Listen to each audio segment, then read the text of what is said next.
itu mas. Ya.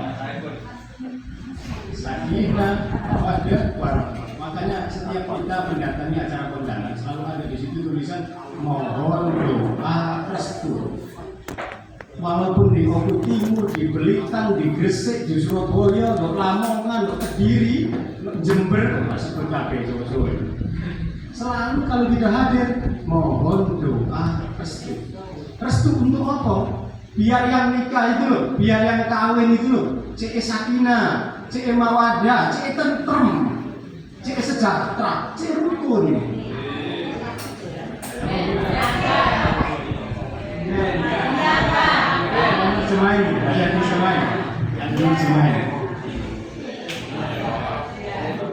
Yang namanya rukun nggak rukun itu nggak jamin yang lama dan yang baru. Nggak jamin yang baru itu kemudian belajar kemudian pasti kamu masih baru banyak. Dan nggak jamin juga yang anaknya sudah berjibun itu juga dijamin rukun selamanya, nggak jamin. Makanya pilihan terbaik adalah memang ini pilihan Pak, bukan karena oloan, karena dulu nikah sama A sama B, bukan karena oloan. Memang pilihan waktu ketemu pertama tes. Makanya katanya orang jodoh itu ketika melihat pertama itu ada rasa tes. Cuman jangan dikit-dikit tes. Itu playboy begini. Kepegalan tes saya. Nah, kami paling tidak hadirnya ke sini ingin sedikit mereview apa yang seminggu disampaikan oleh Widya Suara yang kami kirim ke sini.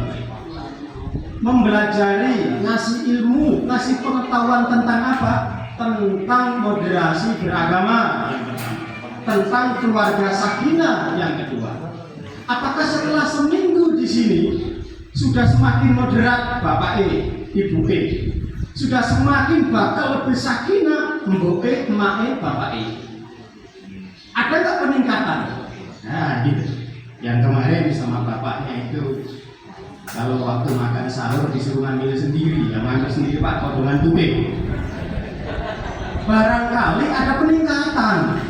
Setelah seminggu digembleng melok ilmu keluarga sakinah, jam 1 sudah tani, masak segala macam.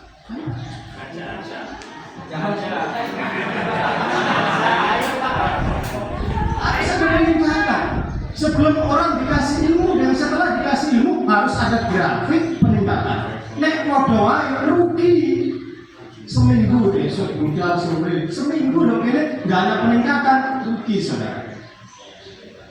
Bapak Ibu beruntung yang ikut pelatihan keluarga sakinah 40 orang, yang moderasi beragama 40 orang, beruntung. Di belakang sampean yang ingin ikut ini banyak sekali Bapak Ibu. Ada yang mereka sempat proses tambah selokan lagi ya. Peminatnya banyak. Ini untung bukan daripada ya. Biasanya kan ini ngangon kambing ke sawah masih sekarang ke sini. Sesekali kita cuti dulu ke sawahnya seminggu ini untuk belajar. Ini kan ada dapat tas, dapat apa lagi baru rame-rame di lantai.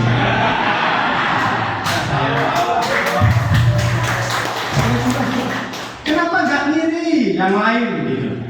Seminggu di sini dikasih tas, dikasih antar Palembang seminggu, nggak ketemu bapaknya, nggak ketemu Mbok E. Seminggu di karantina pun. Kotak apa lain? Bingung seminggu. Karena kalau saya tanya waktu penitipan di kampus Balai Diklat gitu, sampean kok tak sumringnya mulai ini kangen karo soal. Nek sing Bapak E jawabannya serentak kangen karo Mak E, Mbok E. Tapi nek Mbok E ditanya kangen sama anaknya. Ini nggak fair. Apa iya kangen sama anaknya?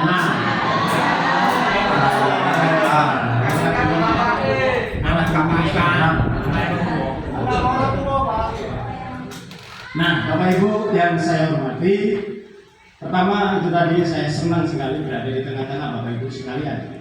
Seperti Pak Bandar biasanya kalau di mana itu saya itu jarang langsung datang karena Tapi ini nggak tahu kenapa yang membuat saya hadir itu, karena saya lihat kemarin di video apa itu keren Bapak Ibu. Keren, aku diajak ngobrol masalah moderasi beragama. Kalau kemarin di video di TV, sekarang saya pilih mana yang itu moderasi beragama? Kesenangan. Oke, sampai aja ya harap. Ini sebelum ditutup, sebelum pulang ke rumahnya Mas, saya ingin memastikan bahwa diklat yang diadakan oleh diklat keagamaan Palembang ini berhasil sesuai target. Minimal ketika ditanya tentang moderasi beragama, andai ke dusun sebelah, ke Sukamulia, ke Suka apa tadi saya lewati tadi, Suka saya, banyak suka-sukanya berdepan-depan tadi. Kesana ada orang ngomong moderasi beragama, oh aku harus paham moderasi itu. Namanya itu Eko Gunawan, saya.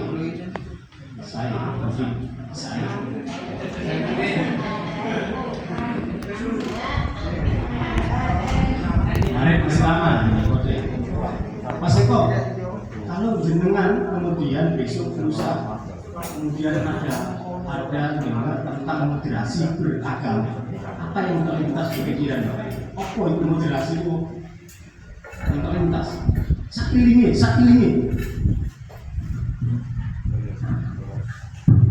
Bismillahirrahmanirrahim. Assalamualaikum warahmatullahi wabarakatuh. Alhamdulillah. Terima kasih atas waktunya. Moderasi yang terlintas di benak kami adalah pola pikir yang moderat, berada di tengah-tengah, maksudnya adil.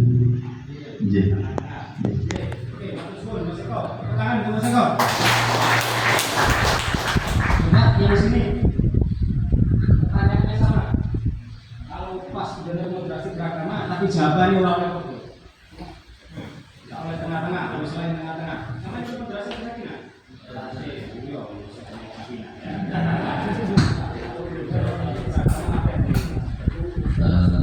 Yang terlintas di benak saya adalah yang pertama adalah tidak ekstrim.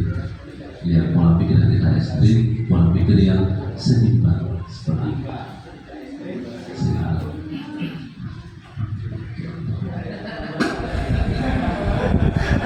Ternyata Bapak Ibu pengen sama saya. Saya tadi lihat sama saya.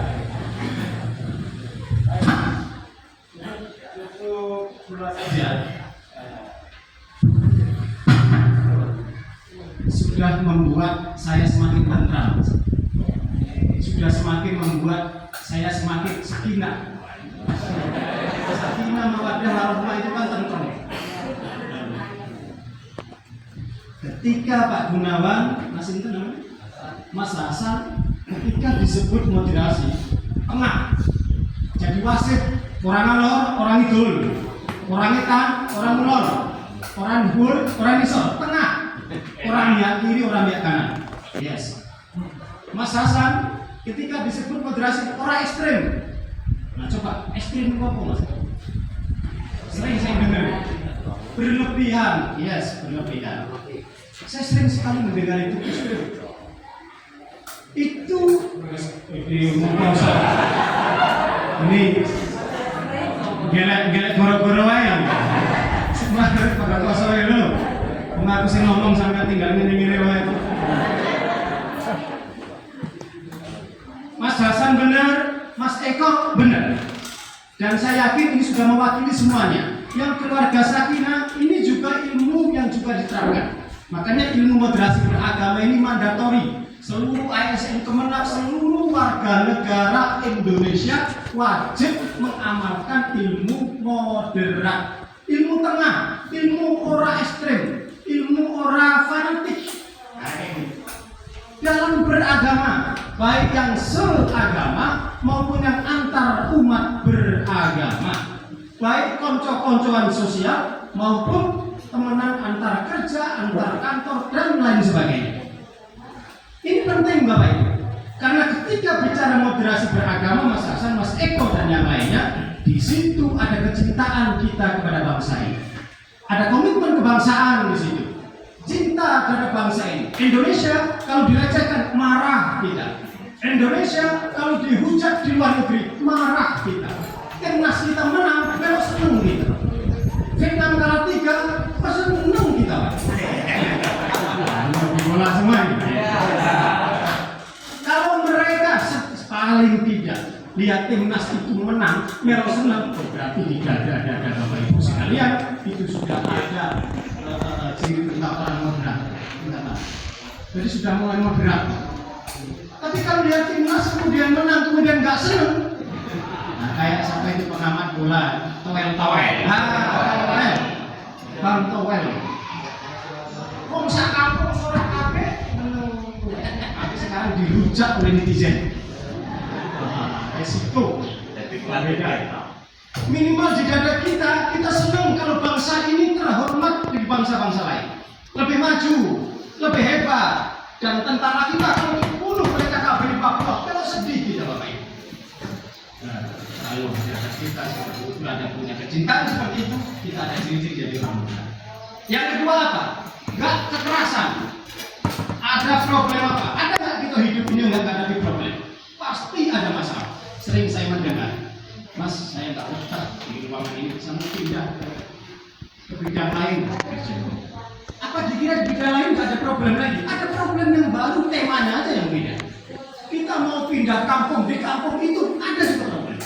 Pindah lagi kampung, ada problem. Artinya apa? Kita dilahirkan ke bumi ini memang untuk menghadapi masalah. Tapi sejauh mana kita mampu meminimalisir masalah, menyelesaikan problem itu, itulah nilai kita Bapak Ibu sekalian. Di rumah tangga juga seperti itu. Ada dengan suaminya yang katanya nggak akan bisa kampung itu, kemudian dalam perjalanan nggak pernah ada masalah, pasti ada problem. Bapak ini kenapa ya? Biasanya kalau HP itu digeledak-geledak, sekarang kok nang kamar mandi di gowo. Terus mulai overthinking lah. Terus mulai pola Bapak ini biasanya HP-nya itu digeledak-geledak. Sekarang ini baru kedekati aja. Sudah itu pakai paspor. Paspornya itu lapis 4 itu. Dibuka ada paspor lagi, dibuka ada pakai jari. Jari terbuka pakai rai. Oh, wis mau tinggi. Lu nggak usah dibanting dulu HP-nya. Ini kalau ibu bisa menyelesaikan problem, ciri-ciri problem itu dengan dialog, dengan musyawarah, dengan kepala diri, artinya Bapak Ibu juga sudah punya ilmu.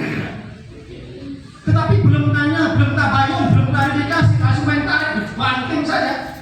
Itu berarti Bapak Ibu masih belum. Masih kayak suaminya Lesti. Iya, guru. Karena diklat kita ini udah cukup.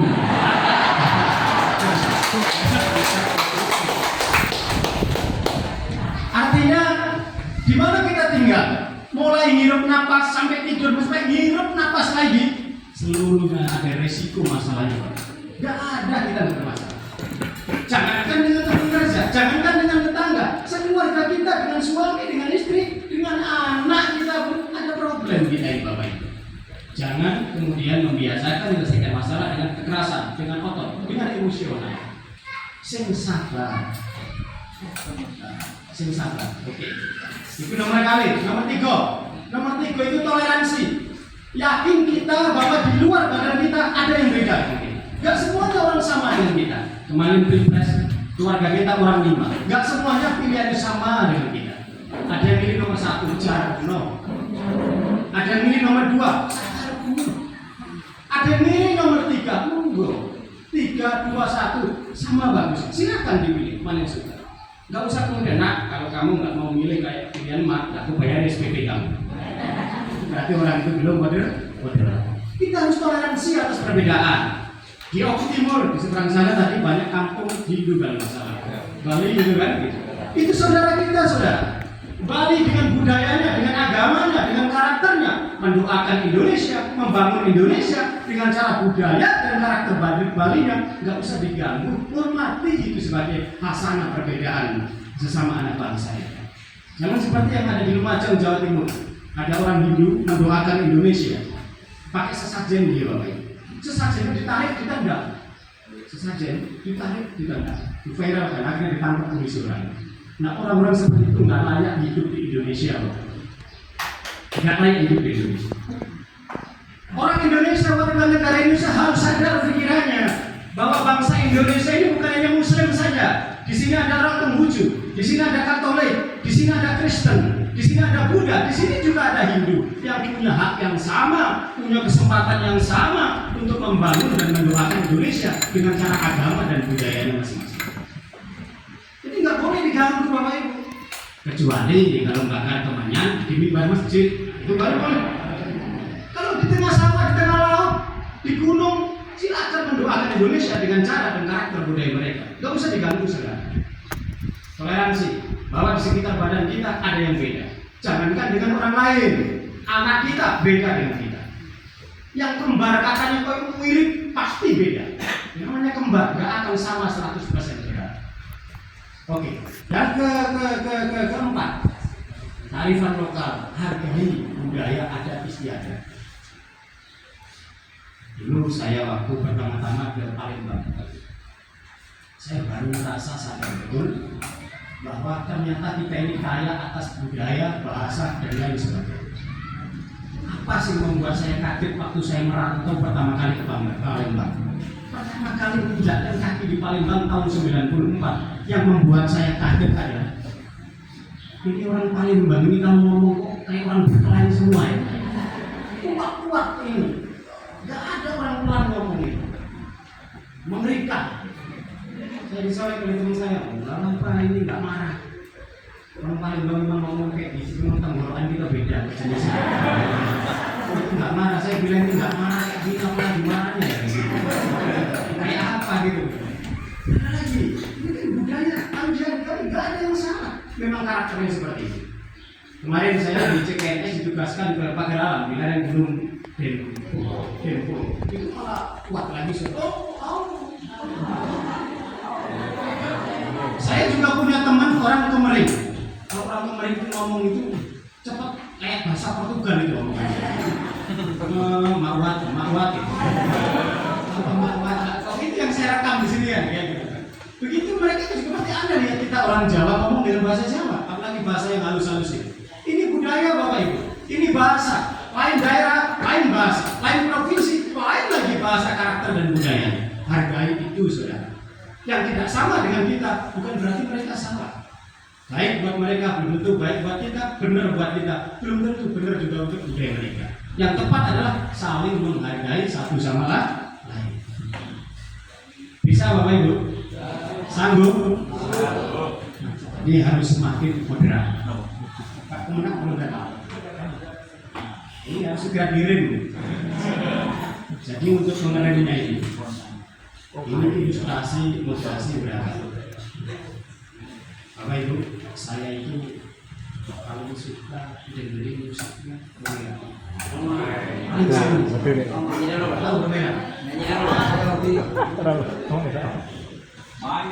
ini saya ngobrolin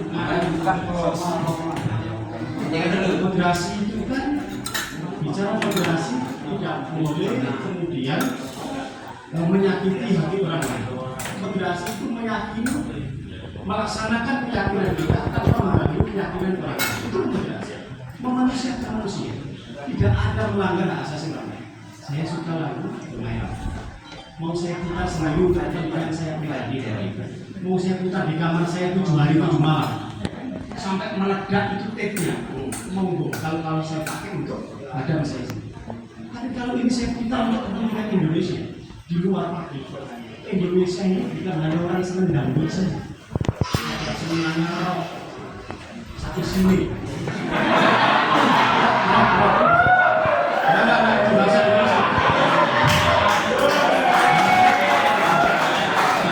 Kosong-kosong ada yang jazz, ada yang samproan itu kosidah, ada yang campur sari, ada yang keluar, macam-macam senengan ini ketika dibawa ke Indonesia. Artinya apa? Kalau kita memutar kesukaan kita, yang tidak mengganggu orang lain, tapi keinginan kita, kesukaan kita tetap bisa kita nikmati. Nggak boleh kencang di sini. Mereka nggak semua di sini. Bahkan sesama kami itu juga senang sama. Ada yang senang Rita Sugiarto yang bapak-bapak itu. Aku senang Rita Sugiarto karena lagunya itu kalau pulang nggak bawa oleh nggak apa-apa. Bawa oleh itu apa-apa gitu. Nah gitu. Jadi macam yang dangdut aja loh, belum tentu senang sama. Makanya ketika kamu menyenangi sesuatu, menyukai sesuatu, meyakini sesuatu, jangan paksa orang lain untuk sama dengan kamu. Contoh, ada orang pinter karena dia sekolah ke luar negeri 5 tahun, tiba-tiba balik ke kampung. Di kampung karena merasa pinter itu, sekampung hebat, berubah sesuatu yang sudah sakral di kampung. Contoh, biar ringkes terawehan nggak usah 23, 11 baik. Hati-hati dicarok jangan. Harus olahraga musyawarah ya, masya Allah. Aku sebaliknya dengan 11 berubah 23. Ini tidak boleh dilakukan tanpa musyawarah. Artinya boleh kamu pintar, boleh kamu hebat. Jangan ilmumu yang hebat itu kemudian memaksa orang lain untuk mengikuti kamu. Jadi moderasi itu tidak bicara haram, tidak bicara hitam atau putih, bicara menghormati atas perbedaan itu saja. Jangan diplesetin juga. Kata Mas Saifuddin kan katanya moderasi itu toleransi menghargai. Tapi yang dihargai itu adalah sesuatu yang maslahat, bukan sesuatu yang haram dilarang oleh agama dan dilarang oleh hukum Indonesia. Contoh, ada judi di depan kita, main apa itu? Judi di depan. Oleh kata Pak Saifuddin, moderasi yang disuruh menghargai, kita buatin kopi ya. Ada orang adu ayam, maghrib isya tarawih nggak ngerti, ayam rambut katanya kan toleransi, dibuatin kopi sama martabak. Ya, bukan seperti itu toleransi dalam moderasi beragama. Atau ada orang yang bilang seperti ini, kita ini kalau haji kan antrinya 28 tahun, umur kita sudah 60 tahun, nggak nutut itu gimana? Ada solusi? Gimana solusinya? Itu di asrama haji Palembang itu ada ukuran Ka'bah sebenarnya, ada lintasan sa'i dengan ukuran sebenarnya. Yuk kita haji ke asrama haji Palembang aja ya biar cepat. Itu sesat, nggak boleh diikuti. Bukan menghargai pendapat orang itu namanya sesat.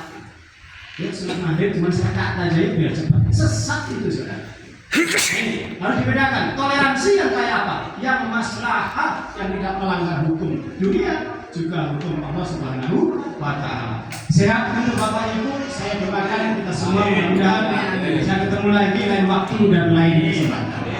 1 minggu di sini ilmu banyak Bapak Ibu sudah dapatkan, ilmu tentang moderasi, menghargai, dan ilmu tentang keluarga sakinah. Insya Allah di bulan Ramadan ini berlipat-lipat kalau Bapak Ibu memang niat untuk nambah ilmu. Amin.